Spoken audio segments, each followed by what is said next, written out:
दोस्तों, भगवान कृष्ण दुनिया के सबसे बड़े रहस्य हैं। उनके जीवन से जुड़े राज हर किसी को हैरान करते रहते हैं। दोस्तों, इस वीडियो में मैं आपको 3112 ईसा पूर्व हुए भगवान श्री कृष्ण के उन रहस्यों के बारे में बताने वाला हूं जो आपको हैरान कर देंगे।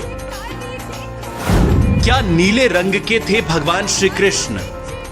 दोस्तों, भगवान श्री कृष्ण जिन्होंने धरती पर अवतरित होकर पाप का विनाश किया था, श्री कृष्ण की लीलाओं की कोई सीमा नहीं है। उनके बारे में जितना भी जानेंगे उतनी ही आपकी रुचि बढ़ती जाएगी।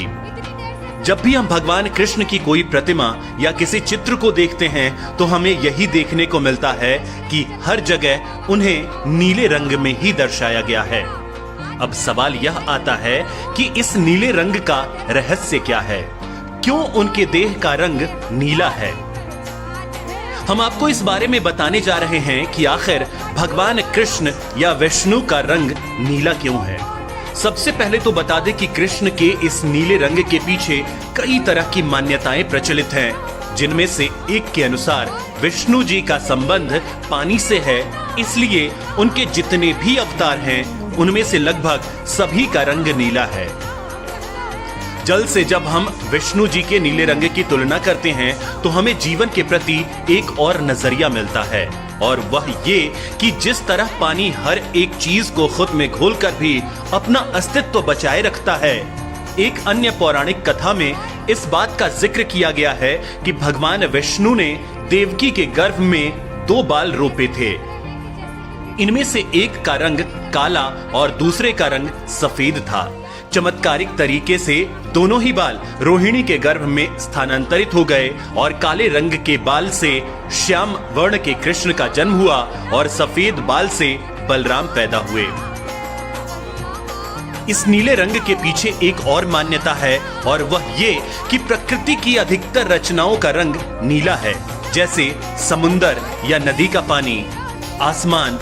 ऐसे में जिस महापुरुष के अंदर इन कृतियों के समान गुण यानी कि जिनमें धैर्य, साहस, समर्पण जैसी भावनाएं हैं, उन्हें नीले रंग में दर्शाया जाता है।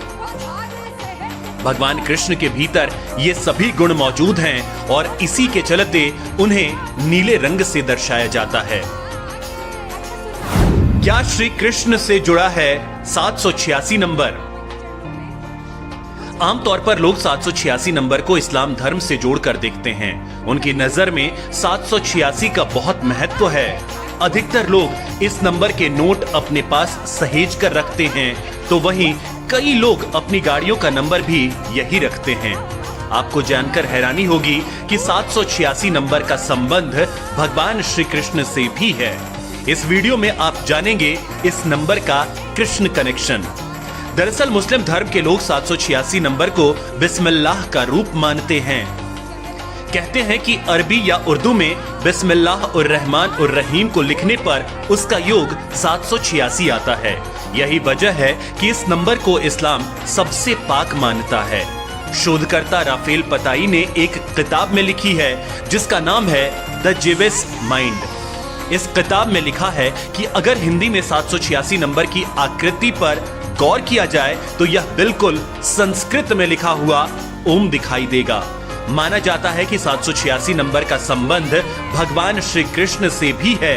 पुराणों के अनुसार श्री कृष्ण 7 छिद्रों वाली बांसुरी को अपने हाथों की 3-3 यानी 6 उंगलियों से बजाया करते थे और वे देवकी के 8वें पुत्र थे। इन तीनों आंकड़ों को जोड़ें तो कुल योग 786 बनता है। क्यों समंदर में डूब गई द्वारिकापुरी?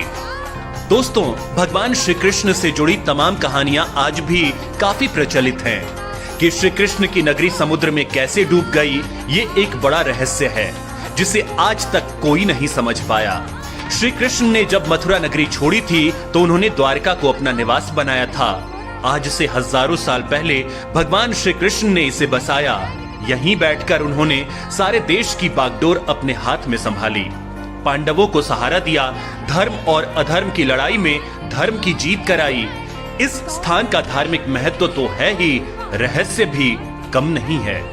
इस मामले में वैज्ञानिकों की रिसर्च बताती है कि हिमयुग समाप्त होने के बाद समुद्र का जल स्तर बढ़ा था।